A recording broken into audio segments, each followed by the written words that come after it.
지난 3월 17일 날 이란의 최고위 인사 알리 라리자니 그리고 또 민병대 총사령관하고 바시즈 총사령관 골람 레자 솔레이마니도 함께 사망했다는 보도가 나왔는데 이스라엘 국방장관이 뭐라 그랬냐면은 그들은 모두 하메네이와 함께 지옥에 갔다 이렇게 얘기를 했어요.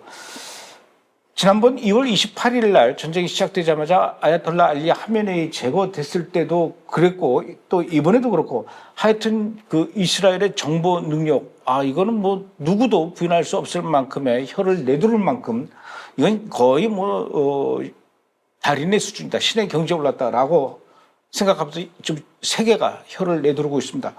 이번에 라리자니하고 솔레이마니 어떻게 위치 정보가 확인돼서 제거된 것입니까?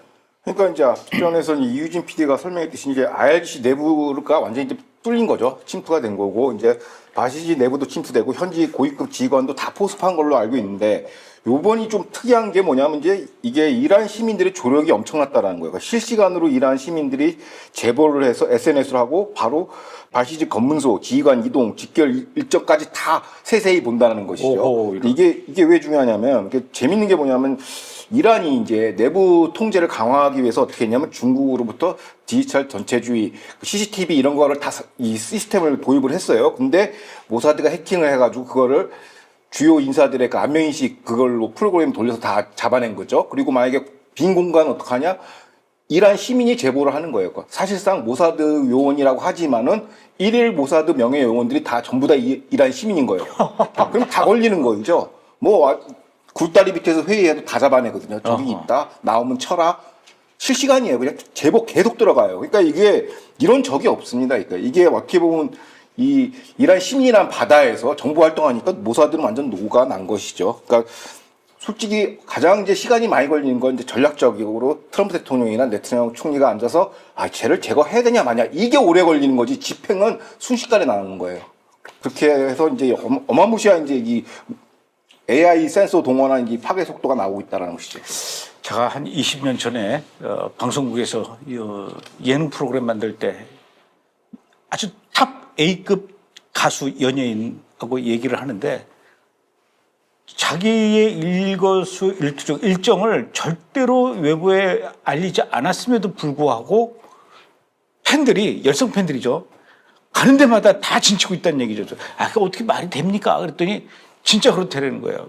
왜 그러냐면은 모든 장소에 모든 사람들이 다 팬클럽과 연결이 돼 있더라는 거예요. 그래서 하여튼 교통경찰서부터 이 공항에 가면은 왜 티켓 받는 사람서부터 다 연락이 돼가지고 하도 그래가지고 한번 테스트를 해봤어요. 정말 비밀리에 여기서 얘기하지 말고 우리 딴 데 가서 만나서 얘기합시다. 그리고 귓속말로 얘기했어요. 그리고 갔는데 그걸로 첩보 작전 마냥 그 장소에 갔더니 벌써 어떻게 알고 거기 장소 입구에서 기다리고 있더라고요. 그때 내가 놀랬거든요. 그 팬클럽이 또 모사드하고 연결되어 있는 건지 아닌지 모르겠는데 어쨌든 이번에 그 라리자니와 또 이 솔레이마니 사망이 이란 국민들한테는 이 하메네이 죽었을 때보다도 더 큰 충격을 입었다고 하는데 자기네들이 또 제보해놓고 또 충격을 받았다 그래요. 이 두 사람의 사망이 이번 전쟁에서 어떤 의미가 있는 겁니까? 그러니까 일반 시민들하고 정부 관계자를 이제 분리해서 보면 이제 일단 IRGC는 이제 사기 저하가 뚜렷하게 보이고 있습니다. 왜냐하면 앞서 얘기한 것처럼 안전지대가 존재하지 않아요. 지금 이란 안에서는 심리적 충격이 어마무시하죠. 그래서 거의 대부분 속된 말로 이제 잠적을 한 것이죠. 수뇌부가 걸리면 이제 제거 대상이니까. 그리고 또 IRGC 안에 이제 비주류 IRGC가 또 있지 않겠습니까? 촌대받는. 그러니까 슬슬 이제 출구 전략을 준비하는 거예요. 어차피 월급도 안 줘. 내가 여기서 왜 열심히 해야 돼 하면서 집단 이탈이나 집단 귀순을 지금 고민하고 있고 초급 간부 이하는 탈영 이탈 보고가 지금 계속 보고가 되고 있어요. 초급 장교 IRGC도 마찬가지고 정규군도 마찬가지고 초급 간부 이하는 요번에 재밌는 게 이제 뭐냐면 바시지 수뇌부를 제거했지 않습니까? 여기서 이제 이거에 대해서 때문에 이란 시민들은 지금 사기가 충천했어요. 그러니까 연초에 이제 대량 학살이 있었지 않습니까? 여기에 대해서 약간 좀 시무룩해 있었는데 다시 이제 민중봉기 기획할 수 있는 그 어게인을 지금 깃발을 지금 들고 있다는 게 현지 제야 매체에서 나오고 있고요. 오죽하면 네트냐후 총리가 오전에 이제 사살 명령 내리고 저녁에 뭐라고 얘기를 했냐면 사살되고선 올해는 이란의 자유를 위한 원년이 될 것이다. 그러니까 불지르는 거예요, 민중들한테. 이제 민중복이 일으켜라. 걱정하지 말고 우리가 뒤봐줄 테니까 이런 메시지 지금 전달하고 있다는 거예요, 네트냐후 총리가. 그러니까 시민들은 지금 축제 분위기예요. 또 고무적인 현상이 뭐냐면 그 민간인들을 잡아서 이제 학살했던 그 바시지 지휘관들 있지 않습니까? 이 사람들이 폭격 잔해수에서 자기 휴대폰을 던지고 와요. 그래서 왜 그 사망 위장 잠적하는 그 사례도 지금 보고되고 있고 뭐 이런 등등. 결론적으로 얘기하면은 이제 총치 그 구조애들은 약간 멘붕 상태고 시민들은 지금 사기가 충천했죠. 그러면 자, 이거를 이제 전략적 관점에서 보면 어떠냐. 결론적으로 라니자니는 트럼프가 주도하고 있던 생존 오디션에서 탈락한 거예요. 왜, 길거리 왔다 갔다 하면서 트럼프 욕하고 이스라엘 조롱하니까, 아, 쟤는 안 되겠다. You fired 하고 날려버린 겁니다. 그러니까 이제 다음 후보자를 지금 물색하고 있으니까, 뭐, IRG 수뇌부 중에서 뭐, 눈치 보지 말고 많이 지원해달라고 저는 얘기하고 싶습니다.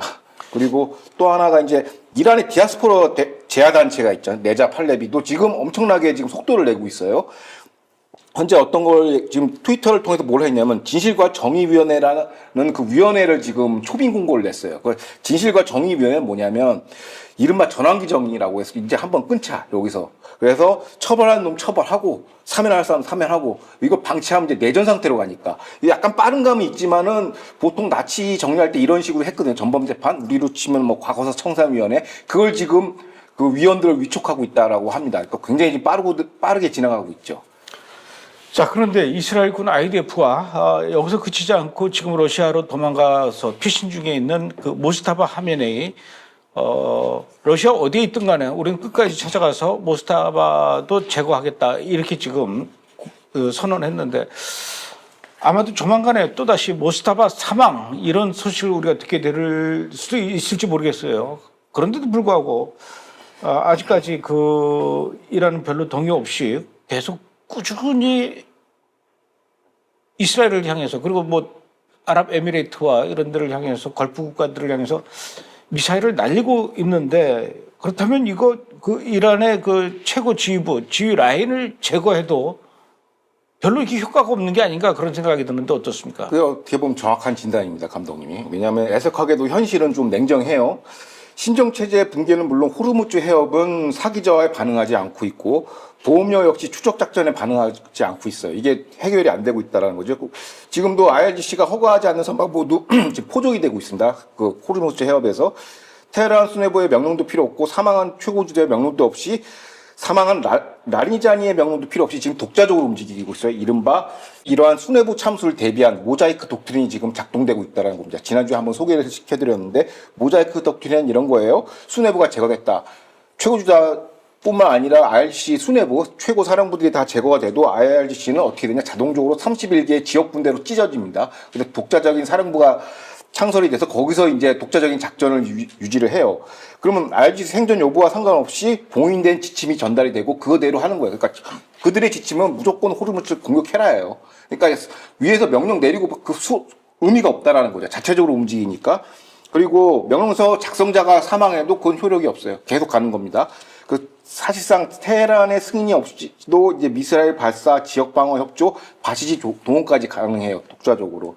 그래서 최근에 이제 제가 이란 제야 매체를 통해서 본 게 그럼 생활고나 이 지휘관 부재로 하급 병력 이탈이 발생했으니까 아래에서부터 흔들리지 않겠는가? IRGC 혹은 정규군이. 근데 그 수판센터나 워싱턴 연구소나 이제 로이터 통신 전문가들에 따르면은 이 분권화 구조 덕분에 한 지방, 한 지역대 사령부가 흔들려도 이게 한 부대에서 끝나지 전체를 마비시키지 않는다. 이게 바로 모자이크 독트린의 핵심이라는 거예요. 이런 외부 저항에 견디게끔 설계가 돼 있다는 것이죠. 그러니까 모자이크 독트린은 소모전, 혼란, 일부 부대 약화를 압도할 수 있는 그런 새로운 전술 설계고, 물론 개별 이제 정구 사령관이 어떻게 보면은 인력들이 이탈했으니까 전투 효율은 떨어질 수는 있으나 작전산의 약화일 뿐 교리 해체는 아니다라고 지금 설명하고 있습니다. 그럼 현재 상황에서 IRGC만이 갖고 있는 그 독특한 그 이 모자이크 독트린 이걸 붕괴시키거나 약화시킬 수 있는 그런 방법은 없습니까? 그러니까 한 4가지 시나리오를 이제 전문가들이 제시했는데요. 첫째가 뭐냐면 공군과 특수작전 병력을 동원해서 각 지방 지휘부의 미사일 드론 저장고, 바시지 동원 거점을 순차적으로 타격하는 겁니다. 공군과 특수작전. 그다음 두 번째는 이게 이제 전문가들이 항상 하는 얘기인데 이 공군력으로 한계가 있다. 대규모 지상 침공으로 지방 지휘부를 하나하나 이렇게 점령해야 된다는 거예요. 이라크 전쟁처럼. 근데 이거는 좀 미국 의회 승인이 필요하기 때문에 조금 퀘션 마크고요. 세 번째가 이제 31개 개별 지휘부에 대한 이제 개별 참수 작전을 해야 된다는 거죠. 수뇌부 참수 작전을 했으니까 이제는 개별 사령관에 대한 참수 작전을 해서 영관급 이상 장교들, 그러니까 뭐 투스타, 쓰리스타, 현역 고급 장교 지휘관들 이탈을 유도하는 이런 작전을 지금 시작해야 된다는 것이고, 넷째가 이제 그 독자적인 개별 지역 사령관이 움직이기 때문에 그 지역을 갖다가 고립시켜서 소모전으로, 공선전으로 이제 굶어 죽여야 된다. 물류 다 차단하고 이런 식으로 해야 된다. 이 네 가지 시나리오를 나왔는데, 현재 상황에서는 여기서 보았을 때 첫째 시나리오 특수작전, 지상전, 공군력, 그 다음에 넷째 그 물류를 끊어버린다. 첫째, 넷째가 지금 효과가 좀 이걸 좀 해볼 것 같아요. 미국에서는 현재 이 미국 이스라엘은 화요일날 소개시켜드렸지만 미국 해병대가 지금 어디에 있냐면 말레카 해협에 있습니다. 싱가포르 근처인데 여기서 이제 작전 지역까지 5일 남았어요. 그러니까 수요일날이면 도착한다는 얘기죠. 그러면 이제 이들이 호르무즈 해협으로 올라면 북쪽으로 이제 올라갈 거예요. 올라가면서 호르무즈 주 지역의 관할 IRGC 사령부, 지역 사령부를 아마 토벌을 할 겁니다. 그리고 맨 끝에 최종 목적지가 어디냐면 이란의 그 해외 원유 수출의 그 창구, 그게 카르그 섬인데 여기 상륙작전이 지금 공개적으로 발표는 안 했는데 거길로 이제 잠정적으로 전문가들은 지적하고 있어요. 상륙작전 하러 올라간다, 북쪽으로. 그리고 네 번째 옵션이 이제 물류경제 고립을 위한 소모전인데 이거 어떡하냐면 후제스탄이라는 지역이 있습니다. 그 지도를 보시면 아시겠지만 후제스탄 지역이 저게 오일필드예요. 이란에서 가장 많은 이제 유전을 확보하고 있고 저 지역에 살고 있는 아랍 부족회의가 레자 팔레비를 지지 선언하고 나섰어요. 그러면은 저기도 어떻게 보면 해병대가 아니라도 제3의 병력을 투입해서 저걸 아마 점령을 할 거예요. 그래서 섬이랑 아까 얘기했던 카르그 섬, 그 다음에 후제스탄, 그 다음에 해안포를 점령을 하면은 요번 사건 완전 종료가 됩니다. 후르즈보 완전 전쟁 작전이 종료가 되고, 그러면 후제스탄 지역에는 독립사령부를 어떻게 제거할 거냐. 여기가 왜 중요하냐면 여기를 끊어버리면 30개 그 나머지 관할 사령부가 다 굶어 죽어요. 여기서 병참이 나가기 때문에 그걸 끊어놓는 거. 근데 지금 뭐 얘기 나온 게 뭐 트럼프 대통령이 뭐 추가 파병한다는 둥 이런 얘기 있지만 이건 모르겠어요. 겁박일 수도 있겠지만 쿠르드군 대리 세력을 이때 활용할 수도 있고 아니면 소수민족 무장 세력을 활용할 수도 있고 조심스럽게 그다음에 이탈된 RTC 정규군 병력을 써서 이제 내전 상태로 갈 수도 있고 조심스럽게 이제 IDF도 이제 해외 파병을 한번 해야 되는 거 아니냐라는 추측도 가능합니다. 근데 여기서 확실한 게 아까 이제 이유진 PD도 얘기했지만 UAE뿐만 아니라 사우디아라비아도 로이터 통신에서 나온 얘기인데 트럼프 대통령이 강력하게 얘기를 하고 있대요. 전쟁 전에는 대화로 풀자라고 얘기했지만 지금은 완전히 태세 전환해서 트럼프 대통령이 보고 이참에 IRGC 끝장 내버려라라고 강권을 하고 있다고 합니다. 근데 그 얘기는 뭐냐면은 트럼프 대통령이 거기 좀 자신감을 얻은 것 같아요. 뭐 우리나라나 뭐 다른 나라 나토에서 이렇게 뭐 지뢰 제거 안 하니까 이제 가장 수익자 부담이 이제 중동 국가들이 일어서야 되거든요. 근데 이 중동 국가들은 지상군 병력이 좀 그래요. 그래서 아무래도 이제 돈이 많으니까 미국에 있는 많은 그 PMC라고 용병 회사가 있거든요. 거기를 고용해가지고 아마 이 토벌 작전을 벌이지 않을까. 그러면은 어떤 효과가 있냐면 트럼프 대통령은 이제 미 의회 승인을 받을 필요가 없어요. 사우디나 이런 카타르 이런 잘 사는 오일 나라가 이제 돈으로 이제 용병을 사는 거예요. 미국인 용병을 사가지고 PMC 전문 회사들을 고용해가지고 과거 이라크 전쟁에도 이렇게 했거든요. 근데 의회 승인이 필요 없고 국무부에서 허락만 해주면 된다. 하니까 지상군 문제는 여러 가지 방도가 있다라는 거죠. 꼭 미국 지상군이 들어갈 필요가 없다라는 겁니다. 미국에도 그 용병군이 있군요. 엄청나죠. 왜냐면 제대군인들이 있기 때문에 그분들은 이제 뭐 의회 승인도 필요 없고 돈만 싸들고 가면 다 해결됩니다. 그래요. 근데 그나저나 미국 그 해병대는 USS 트래플리 그거 타고 간다고 하더라도 만약에 가게 되면은 이스라엘 지상군들은 어떻게 들어가나요? 거기 위에서 떨어지나요? 공수로 들어갈 수 있고요. 있겠죠. 왜냐하면 근데 워낙 커버해야 될 지형이 많기 때문에 이게 공군력 물론 훌륭하죠. 그지만은 이게 실질적으로 점령을 해야 된다라는 게 이제 군사 안보 전문가들의 기본적인 해석입니다.